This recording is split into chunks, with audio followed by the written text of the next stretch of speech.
Tayo po ay magtungo sa Philippians chapter 1 verse 6.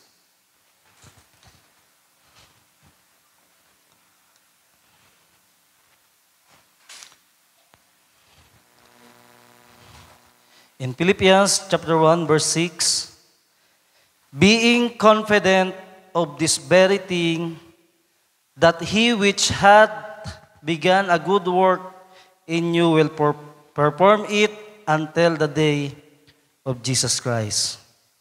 Nasabi po dito sa Philippians chapter 6, mga kapatid, he which hath begun a good work in you will perform it until the day of Jesus Christ. Pwede po ba nga nating Tagalogin, mga kapatid? Nasabi dito, na ang nagpasimula sa inyo ng mabuting gawa ay lulubusin hanggang sa araw ni Jesucristo. Amen? At sa Malakay chapter 3 verse 16 to 18, Malakay chapter 3 verse 16 to 18, sabi dito, then they that feared the Lord spake often one to another, and the Lord hearkened and heard it. In the book of remembrance was written before him for them that fear the Lord, and that thought upon his name. And they shall be mine, saith the Lord of hosts, in that day when I make up my jewels. And I will spare them, as a man spareth his own son that serveth him. At sa verse 18, then shall ye return and discern between the righteous and the wicked, between him that serveth God and him that serveth him not. Hallelujah. Ang Diyos po ang magpala sa pagkabasa natin sa kanyang mga banal na salita. At kayo po ay malaya na po makakaupo, mga kapatid. Hallelujah. At isang mapagpalang araw po, mga kapatid, at kaligayahan ko at kagalakan na muli ay tumayo sa inyong harapan, magpagamit sa ating Panginoon at magbahagi po ng salita niya, mga kapatid.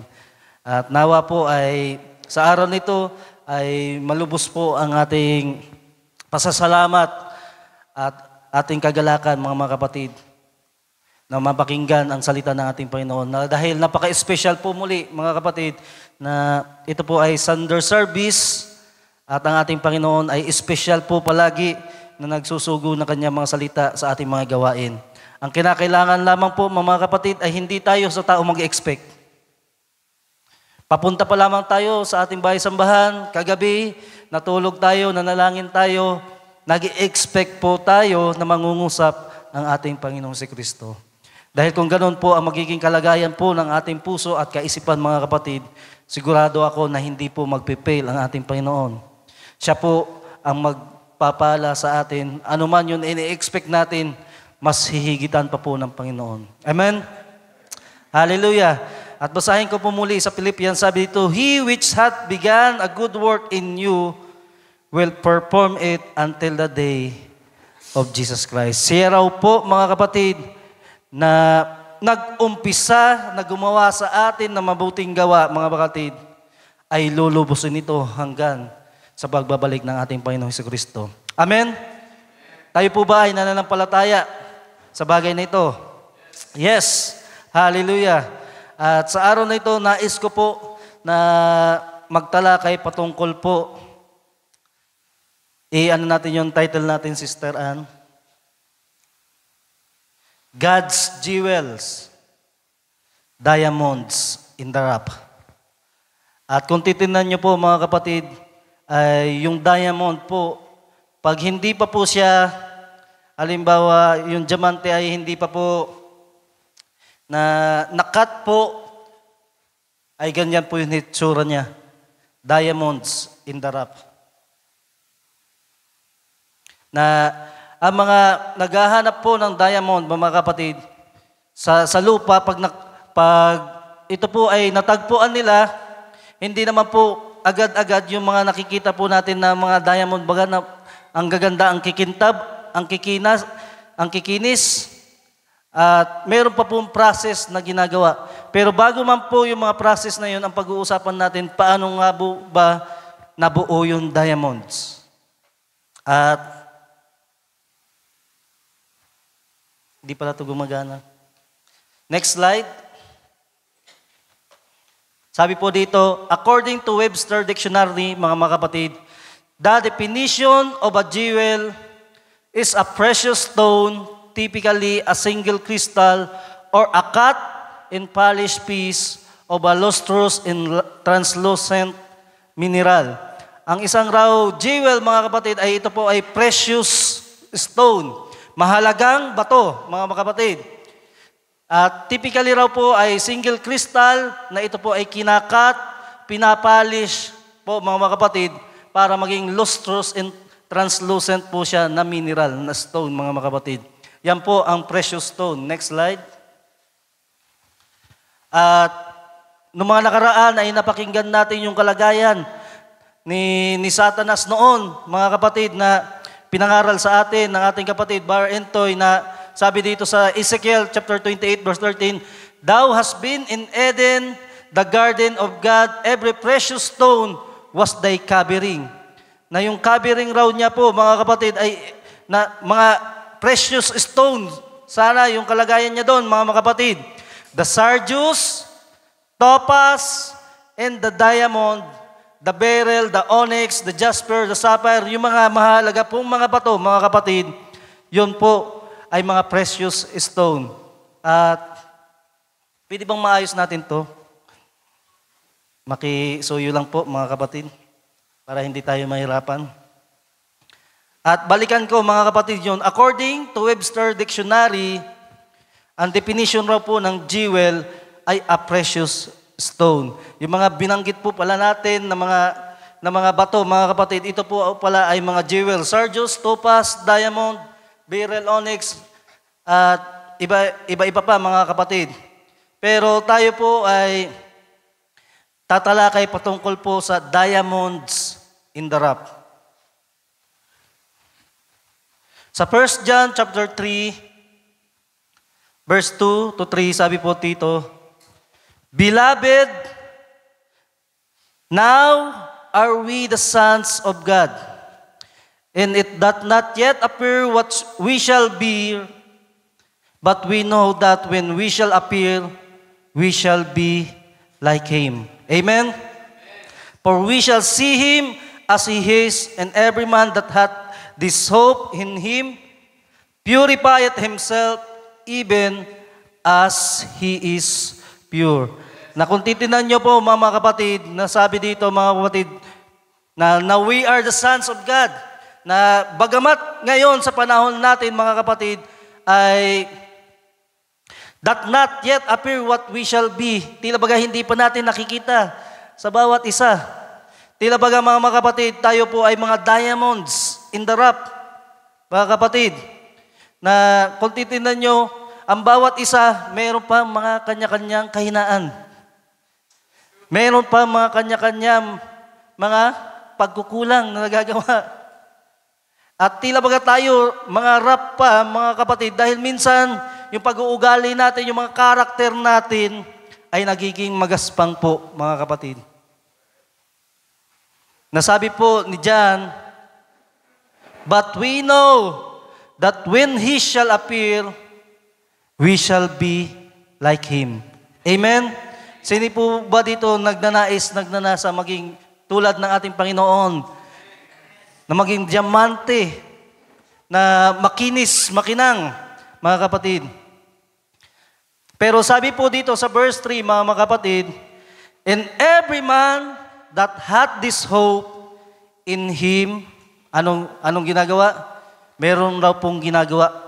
"In Him purifieth himself," mga kapatid.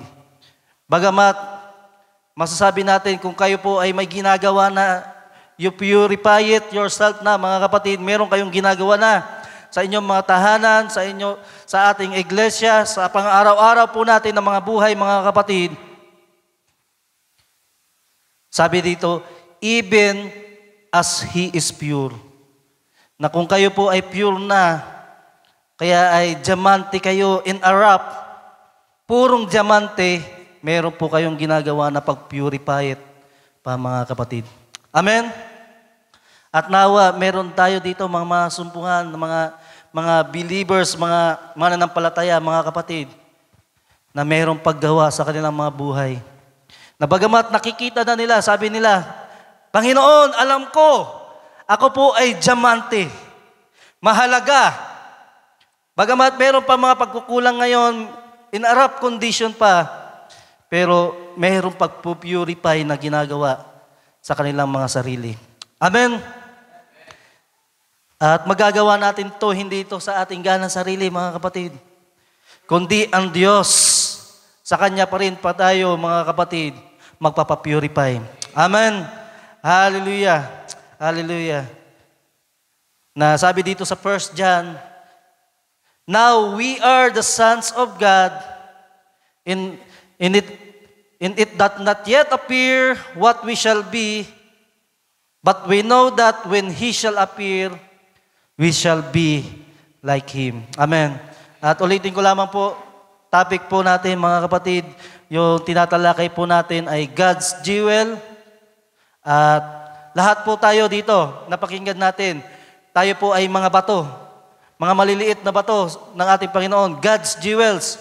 Pero sa kalagayan po natin bilang mga mananampalataya, meron pa mga mananampalataya ang kalagayan ay hindi pa po nalilinis, hindi pa po siya ay napupurify at hindi pa po ang kalagayan niya po ay kagaya pa ng isang diamante na tila baga magaspang, diamonds in the rough. Yan po ang kalagayan pa natin, mga kapatid. Pero ang kagandahan, sabi doon sa John na nabasa natin, and every man that hath this hope in Him purified himself, even as He is pure. Alam natin na meron na tayong malinaw na kapahayagan mula sa Panginoon na tayo po ay mga diamonds. Na pure na diamonds. At mamaya ay tatalakayin natin kung ano po ba yung ibig sabihin ng diamonds in the rough. At diamond, kung titignan niyo po, mga kapatid, yung magaspang po na diamante dito sa kaliwa ay ganyan po ang itsura. Pag siya po ay finished product na, sabi nga po dito sa nakalagay, a diamond in the rough does not look like much, di ba? Pag tiningnan po natin yung diamond, halimbawa makakita tayo ng mga diamond pala dyan sa labas, pero yung itsura niya ganyan, ano kaya yung gagawin nyo? Hindi natin yung papansinin. Kasi iisipin natin ito na tila baga natural lamang na bato, mga kapatid. At siguro isipin natin, ay kristal to. Kristal. Pero sabi dito, mga kapatid, yet the finished product is stunning. At nawa, mayroong mga mananampalataya dito na gusto nila yung maging itsura nila ay yung finished product ng diamante. Amen? Hallelujah. At tingnan natin yung journey ng diamond. The diamond journey. Ang diamond raw po, mga kapatid, when someone asked you to name a rare precious gemstone, what springs to mind? Yung tanong po dito, sa nakuha ko po na ang tawag dito ay infographics. Pinutol-putol ko lang dahil sinerch ko kung paano po ba na-perform yung diamond. Dahil hindi natin maunawaan ng gusto ang patungkol sa diamond in a rough kung hindi po natin, mga kapatid, maintindihan kung paano po nabuo, paano po na-form yung diamante. If you're like most people, the answer is probably diamonds. Yung sa panahon po natin, pag tayo po yung nag-isip kung ano po yung magandang precious stones, ang pinaka naiisip na po ng mga tao sa ngayon, sa panahon natin, yun po ang diamond. But what makes diamond so special? Mga kapatid, sabi dito, it may be because of all gemstones, sa lahat po ng mga bato, precious stones, diamonds take the longest to form. ang diamond raw po ay yung may pinaka matagal paano maporma. Kaya pala mga kapatid, bilang tayo yung mga mananampalataya, tila baga ang tagal natin maorma. Ilang taon na sa gawa, 1, 2, lumipas na mga panahon, 10 years, 5 years, pero tila baga, rap pa rin. Yung mga mananampalataya, bakit? Diamonds take the longest to form. At sabi dito, and travel the farthest to get to us. Ito po ay nasa kailaliman po, mga kapatid, ng lupa. This inherently natural wonder has incredible journey far longer and more arduous than any other gemstone. Sa lahat raw po ng mga precious stones na makukuha natin dito sa lupa, yung diamond raw po yung pinakamahirap makuha, mga kapatid. Kaya pasalamat tayo, mga kapatid, kung meron tayong nakikita sa ating sarili. Kung meron ginagawa ang ating Panginoon. Bagamat nakikita natin paunti-unti, nababago po yung karakter natin, pero salamat sa Diyos. Dahil unti-unti niya tayo na binubungkal at natatagpuan, mga kapatid, sa ilalim. At formation. Diamonds are comprised of pure carbon formed deep within the upper mantle of the earth. Na kung titingnan nyo po, mga kapatid, yung upper mantle po ay narito banda. Ito yung pula na. Yung crust, ito po yung brown. At yung upper mantle po ay malalim na ito. Sabi dito, most diamonds form about 100 miles deep. O tingnan nyo, mga kapatid, yung 50 kilometer nga, parang malayo na para sa atin. Pag tayo po ay naglarga, tayo ay naglakbay. Ang nabwa po ay mula dito sa La Purisima ay tumataya po na nasa 9 or 10 kilometers papunta doon. Isipin nyo kung yung biyahe po papunta sa ilalim ng lupa. At yung miles po, ilan po ba yung convert ng miles? Sino po ba dito nakakaalam ng conversion ng kilometer to miles? At kung titingnan nyo po, mga kapatid, yung diamonds po pala, napuform sila doon sa pinakailalim ng lupa. Kaya napakabihira po ng diamonds. Makita na. At siguro sa tanang buhay natin, di ko alam kung sino dito nakahawak na ng diamonds. Ganyan po, kabihira at kahirap makuha po yung diamonds, mga kapatid. 100 miles deep. Isipin nyo na lang 10 times papunta doon sa nabwa at pailalim. Ganon po, para doon po napuform yung mga diamonds, mga kapatid. At ang diamonds po, mga kapatid, form under intense pressure in heat, which causes carbon to form into an orderly crystalline structure with strong covalent bonds. Ibig sabihin po, mga kapatid, ang diamante raw po, ang diamonds raw po, ay napoform under doon sa intense pressure po, yung pressure ng lupa, at init na pinagmulan lamang nito ay yung carbon po, mga kapatid, ng diamonds.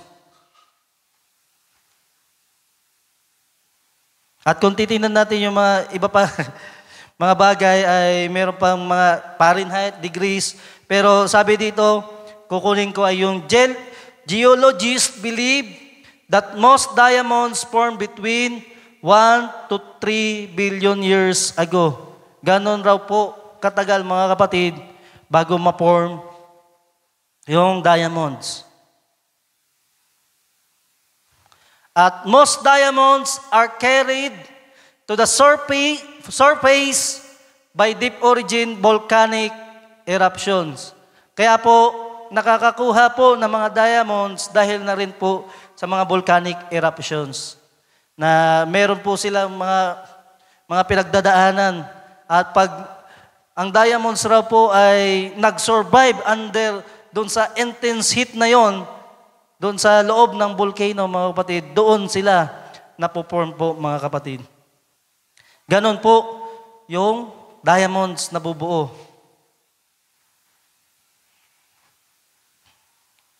At next slide.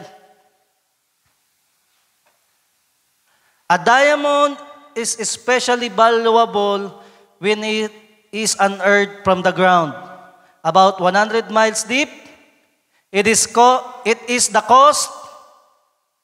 Yung para makuha yung diamond ay merong mga nagagastos na marami, mga kapatid.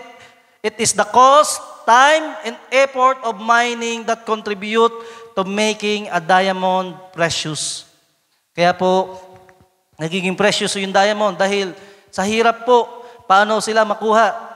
Na kung titingnan po natin sa mga produkto po natin dito sa lupa, halimbawa ay meron tayong mga produkto, pananim, at yung labor, yung time, doon po nagkakaroon ng presyo ang isang bagay.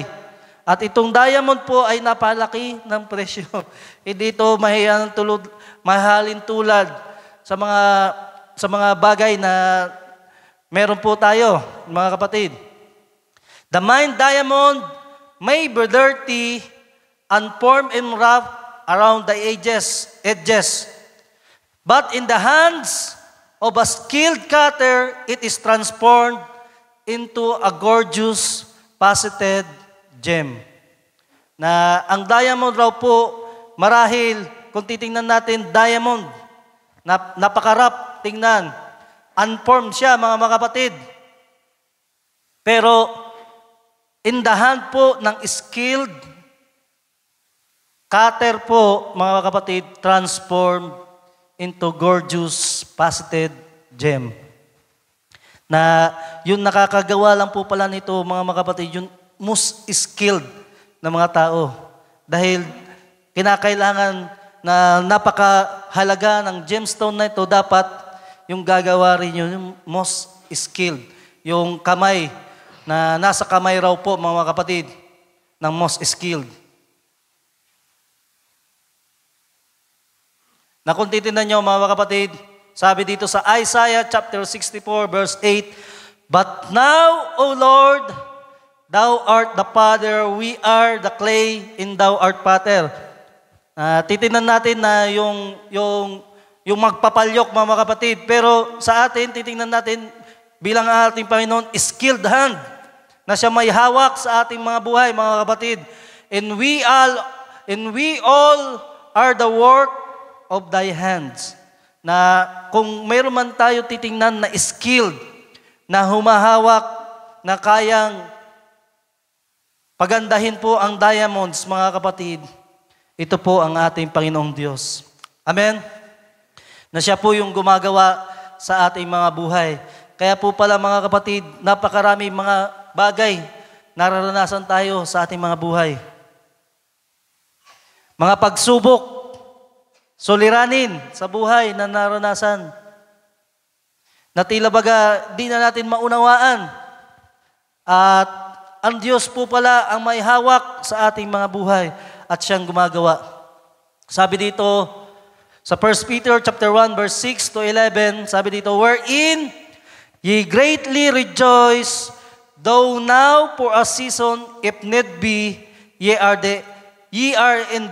in heaviness through manifold temptations, that the trial of your faith, being much more precious than the gold that perisheth, though it be tried with fire, might be found unto praise and honor and glory at the appearing of Jesus Christ. Na marami man tayo, mga kapatid, naranasan sa ating mga buhay. Sabi nga dito, manifold temptations, ye are in heaviness. Pero ito po pala ay sinusubok po yung ating pananampalataya. At sa verse 8, whom having not seen, ye love. Amen? Na bagamat hindi natin nakikita ang ating Panginoong Hesus, meron tayong pananampalataya sa Kanyang mga kapatid at tayo umiibig. Nasabi po sa ibang kasulatan, siya po ang unang umibig sa atin, mga kapatid. Amen? Though now you see Him not, yet believing, ye rejoice with joy unspeakable and full of glory. At sa verse 9, receiving the end of your faith, even the salvation of your souls, of which salvation of the prophets have inquired and searched diligently, who prophesied of the grace that should come unto you, searching what of manner of time the Spirit of Christ which was in them did signify, when it testified beforehand the sufferings of Christ and the glory that should follow. Na meron man tayo, mga kapatid, mga sufferings, maging man ang ating Panginoon, meron siyang naranasan na sufferings para sa atin, pero and the glory that should follow. Meron tayong mga naranasan, mga sufferings, mga trials pa, mga kapatid. Pero alam natin, mga kapatid, merong pangako ang ating Panginoon na sa Kanyang pagbabalik, ano ibibigay niya sa atin? Glory, kalawalhatian. Hallelujah!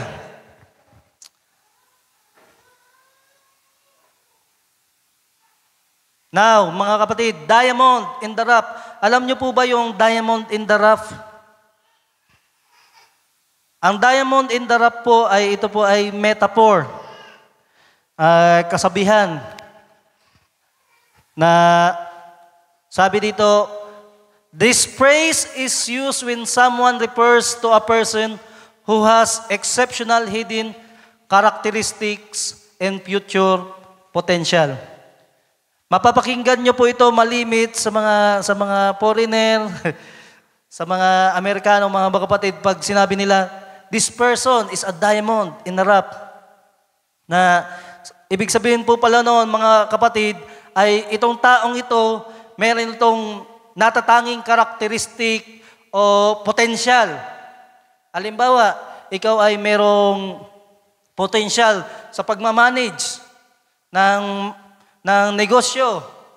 At sasabihin nila, bagamat wala ka pang negosyo ngayon, ang sasabihin ng tao, diamond in the rough.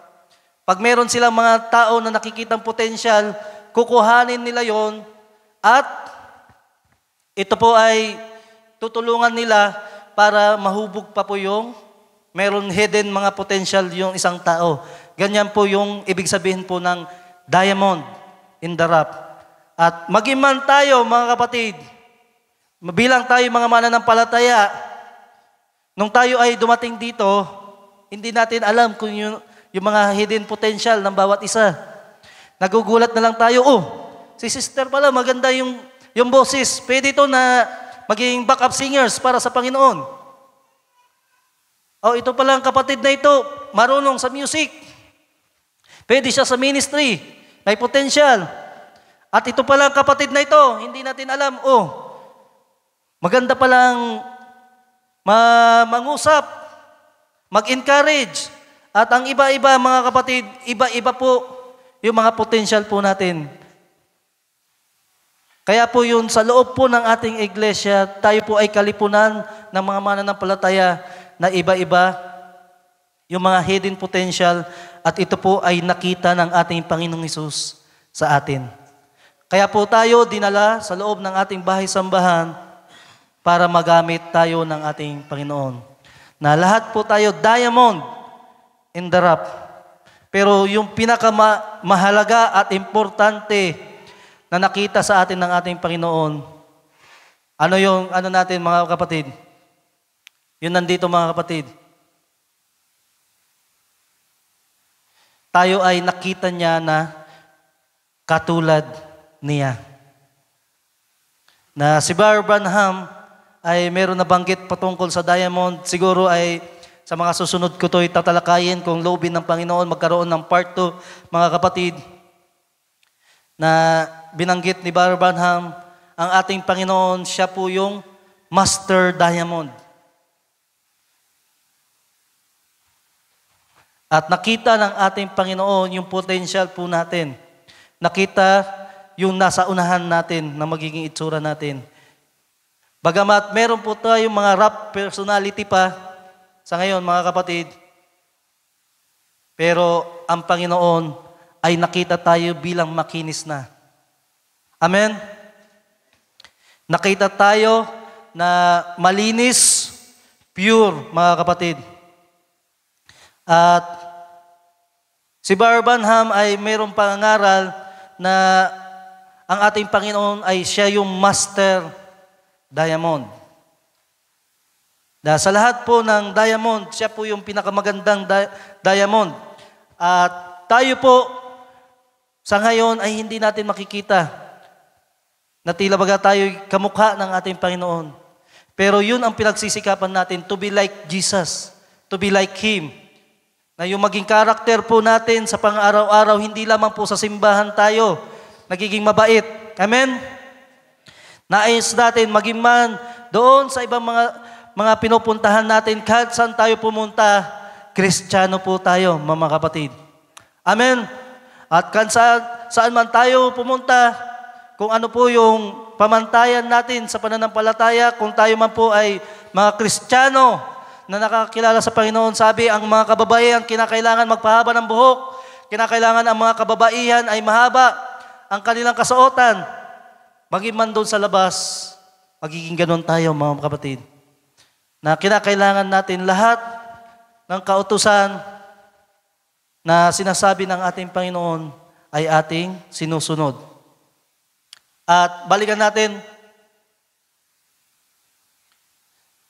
na yung diamond is a praise when someone refers to a person who has exceptional hidden characteristic but currently lacks the final touches or finish that would make him or her stand out from the crowd. Na kulang pa ng mga finish o yung mga pagkakat, mga kapatid. It is a metaphorical phrase used to demonstrate that a person may seem ordinary at first glance, but their true beauty as a diamond is only realized through the cutting and polishing process. Kaya po pala tayo nakakaranas ng mga pagsubok. Ito po pala ay yung process na ng pagkakat sa atin ng ating Panginoon. Para tayo po ay mahubog, maging makinis, mga kapatid. Makita yung true beauty ng diamond. But their true beauty as a diamond is only realized through the cutting and polishing process. Minsan, marami mga nananampalataya, sabi dito sa banal na kasulatan, there are 4 kinds of heart. Na 4 kinds of na lupa. At ito po ay parabola na metaphor po sa 4 kinds of heart ng isang tao. Na minsan, mayroong mga mananampalataya nakaranas ng mga pagsubok, pero ano sabi doon? Dahil sa mga inis ng mga pagsubok sa kanilang mga buhay ay hindi nakapagpatuloy sa pananampalataya. Meron mga mananampalataya na yung kanilang mga naitanim na sa kanila, mga binhi, ito po ay dinadagit ng mga ibon. At ang nangyayari, ano po, hindi po nabubuhay at hindi nakakapanatili sa pananampalataya. At the true beauty, pag tayo po ay isang diamante, mahalagang diamond, mga kapatid, kahit man po meron pong pagkakating at polishing process na nangyayari sa ating mga buhay, tayo po ay mas higit pa po na kumikinang at nagiging pure, mga kapatid. Ganon po yung karakteristik ng isang tunay na bato. True diamond, mga kapatid, pure. In other words, they have tremendous potential but need finishing up to be the complete package. Kinakailangan po pala natin ng finishing off para maging complete package po tayo.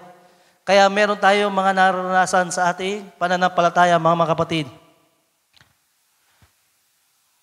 God sees all of us with tremendous potential. We are all different physically, just as diamonds are shaped into many different designs. But God sees the ultimate product of what we can become under His expert care. Na under po sa kamay ng Diyos, alam niya kung paano po tayo huhubugin. Alam niya po kung paano tayo magiging malago sa pananampalataya at alam ng ating Panginoon Diyos kung paano po tayo pakikinangin, pakikinisin, ipapalis, mga kapatid, para maging magandang diamond. Amen? Ganon po sa expert care of hand ng ating Panginoon. Alam niya yun lahat sa ating mga buhay. Kaya po, iba-iba yung mga pagsubok na naranasan natin, mga kapatid. Iba-iba yung paraan ng pagtawag sa atin ng ating Panginoon. Iba-iba yung paraan kung paano tayo subukin, paano hubugin. Minsan nakakaranas tayo ng karamdaman. Minsan nakakaranas tayo ng financial na mga bagay na kinakailangan natin. Pero sabi nga sa awitin, hold to God's unchanging hand. Amen? Na sa kamay po ng ating Panginoon Hesukristo, kung tayo po ay mananatili, na bagamat mayroong pagkakating sa atin, pero yung nahuhubog po sa atin, yung karakter po natin. Hindi po tayo. Mayroong cutting na nangyayari sa buhay natin. Sasabihin natin, Brad, pasensya na, di mo na ako attend. May cutting na nangyari sa buhay ko eh. May pagpapalis ang Panginoon. Ang kinakailangan po natin, yung mga karakter, yung mga pride po natin, yun po yung makat ng ating Panginoon. Amen? Kaya mayroong mga pagsubok, suliranin, naranasan tayo bilang mga mananampalataya. Dahil tayo po ay sinishape po ng ating Panginoong Hesukristo. Amen. At napakaganda na makita natin, tayo po ay mga mahalagang bato ng ating Panginoon, diamond in the rough. Pero nawa, meron na dito mga mananampalataya na kumikinis na ng kumikinis. Amen. At malapit na yung finished product na iniintay natin yung finished product. Pagbalik ng ating Panginoong Hesukristo, makikita natin na bilang ang ating Panginoon, Master Diamond, napakakinis, napaka-lustrous, napakakintab, mga kapatid. Sa kanyang pagbabalik, nawa, masumpungan tayo na katulad niya. Amen. Hallelujah. Being confident of this very thing, that He which hath begun a good work in you will perform it until the day of Jesus Christ. Nawa, tayo po ay mga naghihintay, mga kapatid, sa ating Panginoon. At anuman po na nakita natin na ginawa ng ating Panginoon, siya yung nag-umpisa ng paglalakad natin sa pananampalataya. Siya yung tumawag sa atin, mga kapatid. Ano man ang mga good work na naranasan natin, lulubusin po ng ating Panginoon hanggang sa araw ng kanyang pagbabalik. Amen. At sabi ng Panginoon, then they that fear the Lord speak often one to another. Na sila raw po ng mga natatakot sa Panginoon, speak often one to another. Na palagi mga nag-uusap, mga kapatid. And the Lord hearkened and heard it, and a book of remembrance was written before Him for them that feared the Lord, and that thou upon His name. At sabi ng ating Panginoon, and they shall be mine, saith the Lord of hosts, in that day, when I make up my jewels. Tayo po, sa araw ng kanyang pagbabalik, mga kapatid, ng ating Panginoong Hesukristo, tayo'y masusumpungan na sa araw na kanya nang titipunin yung kanya mga jewels, mga mahalagang bato, mga kapatid. Amen? Hallelujah. God's jewels, diamonds in the rough. At Hanggang dyan lang po yung na-prepare ko, mga kapatid, at marahil ay kung luluobin ng Panginoon ay magka-part 2 tayo at pag-uusapan natin kung paano po ba yung cutting ng diamond. Nais ko na maunawaan natin ngayon kung paano po napoform yung diamond. Saan nakukuha? At tayo po, mga kapatid, bilang mga mananampalataya, sabi nga po, we are from darkness, na dati-rati ay nasa kadiliman. Na kung titignan nyo yung diamond ay nandun sa kailaliman, nasa kadiliman. Pero nung tayo po ay matagpuan ng ating Panginoon, yun na po ang pag-uumpisa ng paggawa sa ating mga buhay. Tayo po ay mga diamonds in the rough. Nakita ng ating Panginoon yung potential po natin. Nakita niya kung ano yung magiging ano tayo sa dulo, mga kapatid. At hindi niya tiningnan yung mga bagay na meron tayo ngayon, mga pagkukulang, kasalanan. Kaya nga po, sabi sa banal na kasulatan, ang Panginoon raw po ay naparito para saan? Sa mga makasalanan. At salamat sa Panginoon dahil bagamat tayo'y gano'n yung kalagayan, tayo'y nakasumpong po ng biyaya sa ating Panginoon. Hallelujah! Salamat sa Panginoon. Alam nyo, mga kapatid, kaya ito yung naging topic ko, Diamonds in the Rough, ay nung mga nakaraang linggo, ay ako po ay nakapanaginip. Yung panaginip ko po ay meron nangangaral. Ang ganda ng pangangaral. Ang ganda ng kanyang tinatalakay. At yung title niya po, Diamonds in the Rough. Kaya ganun po yung inspirasyon na sabi ko, ano kaya ibig sabihin ng diamonds sa panaginip? Ang ibig sabihin po pala ng diamonds sa panaginip, kung titingnan niyo po yung biblical na interpretation, ang diamonds raw po ay spiritual growth. Merong mga paglago. At kung titingnan natin yung mga diamonds talaga, pag ito po ay kinakat hanggang sa maging makinis, merong growth na nangyayari, mga kapatid. At nawa, mga kapatid, tayo po ay nasumpungan natin ang ating sarili na tayo po ay mahalagang bato sa ating Panginoon. Siya po yung cornerstone natin ng ating pananampalataya. Siya yung malaking bato, mga kapatid. At tayo po ay tinawag ng ating Panginoon na meron siyang purpose. Meron nakita sa atin. Bagamat tayo po ay rough pa, minsan nakikita nasusumpungan sa kinaan, meron tayong naririnig, minsan meron nasasabi, pero ang Diyos po ang bahala sa ating mga buhay. Siya po yung magpapalago sa atin, siya po yung magkakat sa atin, hayaan lamang po natin na pahintulutan ang ating Panginoong Hesus na gumawa sa ating buhay. At napakahalaga, mapapakinggan natin sa susunod kung ano ba yung mga ginagamit ng ating Panginoon na pangkat niya sa diamonds. At ano pa yung ginagawa pagkatapos ng mga pagkat ng diamonds. Hallelujah. Sa Diyos lamang po, mauwi ang kapurihan at pasasalamat. Hanggang dito na lamang po. Tayo po ay magsiyoko at magpasalamat sa ating Panginoon.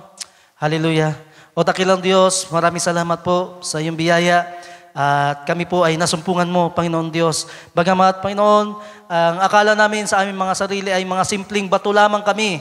Ngunit, Panginoon, Ikaw ang nakakita ng mga potential at hidden potential namin, Panginoon, na kinakailangan namin na pahubog sa iyo at ipagkatiwala ang lahat sa aming mga buhay. Panginoon, maraming salamat po dahil Ikaw po ang patuloy na gumagawa sa amin buhay.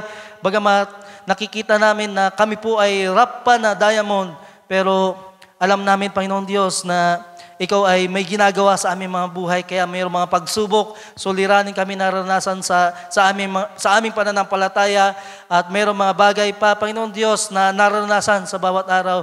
Ngunit alam namin, Panginoon Diyos, na lahat ng mga bagay na ito ay ang mabuti mong kamay na gumagawa po sa aming mga buhay.